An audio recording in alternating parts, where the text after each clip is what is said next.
भाई हमारा give away भी चल रहा है जो कि 3 मिलियन फॉलोअर्स कंप्लीट होने पर होना है। तो अगर आपने अभी तक फॉलो नहीं किया कर लें, सिर्फ 20,000 फॉलोअर्स रह गए हैं। जैसे ही ये कंप्लीट होंगे हम गिव अवे अनाउंस कर देंगे। तो अगर आपने अभी तक फॉलो नहीं किया, this is the time to follow. हर वो बंदा जो 3 मिलियन से पहले सब्सक्राइब कर लेगा वो ऑटोमेटिकली एलिजिबल है। और भाई आज का सवाल ये होने वाला है कि आपका फेवरेट सैमसंग फोन कौन सा है। अस्सलाम वालेकुम, this is Bilal from video. सरकार भाई कल के दिन सैमसंग का अनपैक्ड हुआ है और सैमसंग ने अपने फोल्डेबल फोन्स को फाइनली ऑफिशियल कर दिया है। यहां पर 3 नए मॉडल्स को लॉन्च किया गया है। बट इंपॉर्टेंट बात यह है कि टोटल 5 नई डिवाइसेस और कई ज्यादा सर्विसेज जो है वो ऑफिशियली लॉन्च की गई हैं। ये बात मैं आप लोगों को क्लियर कर दूं कि there is a high chance कि ये प्रोडक्ट्स पाकिस्तानी मार्केट के अंदर ऑफिशियली लॉन्च नहीं होंगे। अब लास्ट ईयर भी सैमसंग ने अपना Galaxy Z Fold 7 Pakistani market में ऑफिशियली लॉन्च नहीं किया था, बट ये फोन पाकिस्तानी मार्केट में काफी ज्यादा पॉपुलर रहा था। और शुरू के महीनों में बिकॉज सैमसंग ने इसको ऑफिशियली लॉन्च नहीं किया था, इस मोबाइल फोन का PTA टैक्स 25,000 रुपए आ रहा था। तो मुझे लगता ये है कि इस बार अगर मेरी वीडियो कोई PTA और FBR में देख रहा है तो दिस इज द टाइम कि आप उसको देख लें। एंड अगर ये वीडियो कोई बंदा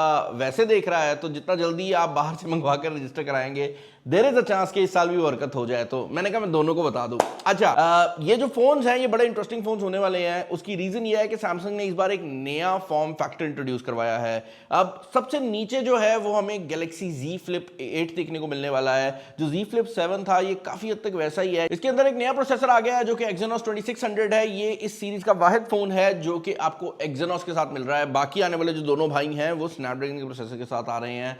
पहले 2500 होता था Exynos, अब 2600 आ गया और ये सैमसंग का अपना प्रोसेसर है। इसके अलावा डिस्प्ले की क्वालिटी को थोड़ा सा बेहतर बनाया गया है, हैंड फील लुक को थोड़ा बेहतर किया गया है। बट जनरली अगर आप इस फोन की बात करते हैं तो इसके अंदर ज्यादा अपग्रेड्स नहीं है। तो मैं इसके ऊपर ज्यादा बात भी नहीं करूंगा क्योंकि पाकिस्तानी मार्केट में ये उतना ज्यादा सेल आउट नहीं होता। एक मेजर डिफरेंस जरूर है कि इसकी जो बाहर वाली स्क्रीन है अब सैमसंग ने उसको मेन स्क्रीन के तौर पर ही बना दिया। जिस तरह बड़े वाले फोल्डेबल में होता है ना कि आप उसको ओपन करते हैं या क्लोज करते हैं तो आप दोनों स्क्रीन को पूरी तरह से यूज कर सकते हैं और हर काम कर सकते हैं। अब ये जो फ्लिप है इसकी भी बाहर वाली स्क्रीन को आप एज अ मोबाइल यूज कर सकते हैं। पहले क्या होता था कि ये कुछ खास काम कर सकती थी, हर काम नहीं कर सकती थी। तो ये बात जरूर है एंड आई थिंक ये पॉसिबल इसलिए हुआ है क्योंकि एंड्रॉइड 17 के अंदर गूगल ने ही बहुत ज्यादा फोल्डेबल की सपोर्ट दे दी है।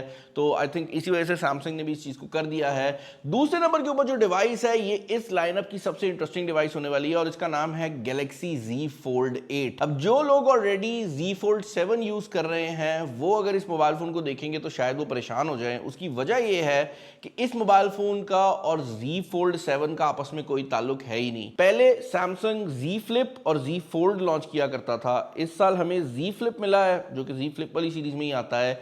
जो Z Fold के नाम से सिंपल फोन आते थे वो अब अल्ट्रा के नाम से आया करेगा, यानी कि वो शेप अब अल्ट्रा में आएगी। और सेंटर में अब जो सिंपल वाला Z Fold 8 है वो एक पासपोर्ट स्टाइल फोल्डेबल है। ये वही फॉर्म फैक्टर बन जाता है जिसके रूमर्स और लीक्स हमें एप्पल की तरफ से भी देखने को मिल रहे हैं कि एप्पल का जो फोल्डेबल है वो पासपोर्ट स्टाइल होगा।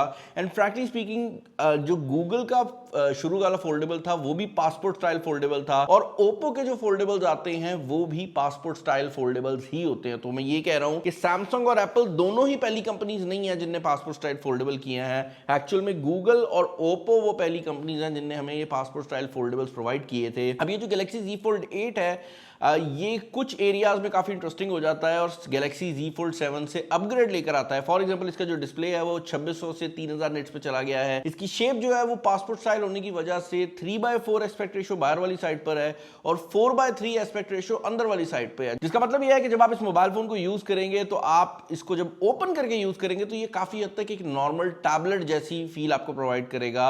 और इस मोबाइल फोन के अंदर जो बाहर वाली स्क्रीन है वो मेरे ख्याल से सेकेंडरी है। जो इंटरनल स्क्रीन है सैमसंग ये चाहता है कि ज्यादातर लोग उसको इस्तेमाल करें जिस तरह Z Flip के अंदर भी होता है कि आप बाहर वाली स्क्रीन को यूज कर सकते हैं बट मेन स्क्रीन अंदर वाली कंसिडर होती है और ज्यादातर लोग उसी को इस्तेमाल करते हैं। तो ये चीज जरूर है। बाकी इसका जो बैक कैमरा है वो अब 200 मेगापिक्सल से डाउनग्रेड होकर 50 मेगापिक्सल कर दिया है क्योंकि 200 मेगापिक्सल वाला जो कैमरा है वो अब आपको अल्ट्रा में देखने को मिलेगा। तो ये चीज जरूर है। इसके अलावा यहाँ पर आपको 4800 mAh की बैटरी देखने को मिल जाती है, 45 वॉट की चार्जिंग है और यहां पर सैमसंग की जो एंटी रिफ्लेक्टिव कोटिंग है उसको भी बेहतर बनाया गया है। अपार्ट फ्रॉम दैट मैं एक्सपेक्ट कर रहा था कि इसके अंदर भी सैमसंग प्राइवेसी डिस्प्ले देगा जिस तरह हमने S26 अल्ट्रा पे देखा था, बट वो फीचर यहां पर मेंशन नहीं किया गया। एक और चीज जो कि यहां पर ऐड करना बहुत ज्यादा जरूरी है वो ये है कि इस मोबाइल फोन के बैक साइड पे अब 2 कैमरास हैं, तो जो जूम कैमरा है 10 मेगापिक्सल वाला वो रिमूव कर दिया गया है। इसके बैक पर सिर्फ 2 कैमरास ही आने वाले हैं। एंड आई बिलीव सैमसंग जानता था कि आईफोन ने जो है फोल्डेबल लॉन्च करना है, तो उनने ये दिखाने के लिए कि भाई देखो हमारा तो सेंटर वाला जो फोन है ना वो इस शेप में आता है, हमारे पास इससे भी ऊपर है अल्ट्रा, वो अगर आपने लेना तो ले लें। तो आई थिंक उनने एप्पल को हराने के लिए इसका नाम गैलेक्सी Z Fold 8 कर दिया है। और इसके बाद अगला जो भाई है वो Z Fold 8 अल्ट्रा के नाम से आ रहा है, और ये Z Fold 7 का आप समझे अगला वर्जन है, क्योंकि इसके बैक पर 200 मेगापिक्सल का मेन कैमरा है, 50 मेगापिक्सल का आपको अल्ट्रा वाइड मिल जाता है जो कि एक मेजर अपग्रेड है, क्योंकि पहले इतना पावरफुल अल्ट्रा वाइड नहीं आया करता था। 10 मेगापिक्सल का जूम कैमरा है। यहां पर पहली बार सैमसंग ने सिलिकॉन कार्बन बैटरी यूज की है, ऑल्दो इसकी जो बैटरी है वो सिर्फ 5000 mAh की है। मैं सिर्फ इसलिए बोल रहा हूं क्योंकि जो भी companies, Chinese company silicon carbon battery लेके आती हैं वो 10-10 हजार mAh को पहुंची हुई हैं। बट इससे ये हमें समझ आ जाती है कि सैमसंग अब एक्सपेरिमेंट दोबारा शुरू कर रहा है बैटरीज वाली साइड से। सैमसंग का जब नोट 7 वाला हरकत हुई थी ना उसके बाद सैमसंग बंद हो गया था, मतलब बैटरी वाली साइड से एटलीस्ट बंद हो गया था, कि वो कहते थे सब कुछ नया कर दो, कैमरा नया डाल दो, स्क्रीन नहीं डाल दो, बट बैटरी को नहीं छेड़ना। आई थिंक डर गए थे। बट ये जो है इससे एक तो आपको बैटरी बड़ी मिलेगी कम जगह में, दूसरी चीज ये है कि सैमसंग ने इस बार फास्ट चार्जिंग भी 45 वाट की कर दी है जो कि वायर्ड चार्जिंग है। 20 वाट की वायरलेस चार्जिंग है जो कि पहले 15 वाट हुआ करती थी, रिवर्स वायरलेस चार्जिंग भी मौजूद है। इसके अलावा सैमसंग ने Z Fold 8 और 8 अल्ट्रा दोनों में टाइटेनियम हिंजेस दे दिए हैं, और सैमसंग ये कहता है कि पहले की निस्बत ज्यादा ड्यूरेबल भी हैं, ये डिस्प्ले की क्वालिटी को भी बेहतर बनाएंगे। क्वालिटी इसलिए बेहतर होगी कि वो कहते हैं कि क्रीज कम नजर आएगी, और सैमसंग ने डिस्प्ले की ब्राइटनेस को भी 2600 से 3000 निट्स पे मूव कर दिया है, तो डिस्प्लेस पहले के निस्बत ज्यादा ब्राइट भी हो गए हैं। बाकी मोबाइल फोन के अंदर AI के भी कुछ फीचर्स आए हैं, जिसके अंदर नाउ नज को अपग्रेड कर दिया गया है। पहले अगर आप कोई चीज, कोई बंदा आपसे पूछता है कि भाई इस बंदे का नंबर दे दो या कोई OTP आता है तो वो आपको ऊपर दिखा देता था, अब ये क्या करेगा, ये तस्वीरें भी आपको दे सकता है। तो फॉर एग्जाम्पल अगर आपका दोस्त आपसे बोलता है कि यार तेरी गाड़ी की तस्वीर चाहिए थी मैसेज के अंदर, तो आपको वहां पर वो खुद ही बता देगा कि फोटोज पे जाकर आप ये कर सकते हैं, और जैसे ही आप फोटोज पे क्लिक करेंगे आपकी वो तस्वीर भी आपके सामने होगी जिसको आप सेलेक्ट करके भेज सकते हैं। Kind of interesting, but I think real conversations में पाकिस्तान में जहां पर ज्यादातर व्हाट्सएप यूज होता है शायद उतना हेल्पफुल ना हो। इसके अलावा काफी गूगल जेमिनी के फीचर्स को भी सैमसंग ने अपनी एप्लीकेशंस और अपना रंग लगाकर लॉन्च किया है। फॉर एग्जांपल सैमसंग नोट्स में कुछ फीचर्स आए हैं, बट उनके ऊपर मैं इसलिए डिस्कशन नहीं कर रहा कि एक बार फोन आ जाए यूज करके फिर आपको उसके बारे में ओपिनियन दूंगा। बाय द वे इसकी अनबॉक्सिंग आने वाली है, तो सब्सक्राइब नहीं किया हुआ तो जरूर कर लेना। अपार्ट फ्रॉम दैट सैमसंग ने अभी भी अपना प्रॉमिस दोबारा कंफर्म किया है कि हम 7 साल की सॉफ्टवेयर अपग्रेड्स प्रॉमिस कर रहे हैं। अब ये बहुत बड़ी बात है, और टेक्निकली पूरी दुनिया में सबसे ज्यादा बड़ा नंबर सैमसंग का ही है कि वो कितनी सॉफ्टवेयर अपग्रेड्स देंगे।